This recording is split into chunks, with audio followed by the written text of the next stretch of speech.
Was Elizabeth already a picture or an image in your head even before you started doing the movie? Yes, I think, as Geoffrey Rush says, I had the image of her as a trout in a red wig, you know, as she ends up in the film, that famous iconic image of Glenda hers. Jackson. Betty Davis, but also the original portraits of her that I had seen and, you know, the history that I'd studied at school.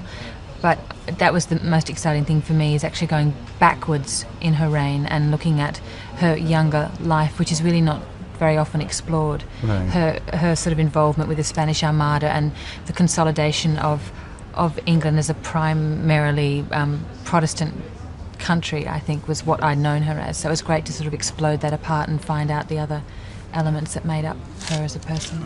Princess Elizabeth, you are arrested for treason. I am commanded to take you hence from this place to the Tower. As long as she remains alive, there will be plots to raise her to the throne. She was born a bastard. She will never rule England. Remember who you are. Do not be afraid of them. Do you see her as a sad figure? A sad figure? I think for me, a lot with Elizabeth, particularly reading her letters, was there was an enormous sense of isolation, that she'd grown up in isolation and was really a prisoner for a lot of her adolescence. And so I think for her, at 25 years old, ascending the throne, it was a blossoming for her. So it's not something that's normally associated with her. I think we think about her being, you know, sort of glorying in her virginity and being very closeted and closed. I think that the Elizabethan age, which she embodied, was an incredible, vibrant, sort of alive period. I crown thee, Elizabeth, Queen of England. A court to worship you, a country to obey you. I will mean nothing to you. Robert, you know you are everything to me. Marry me. Marriage of a queen is born of politics, not of childish passions.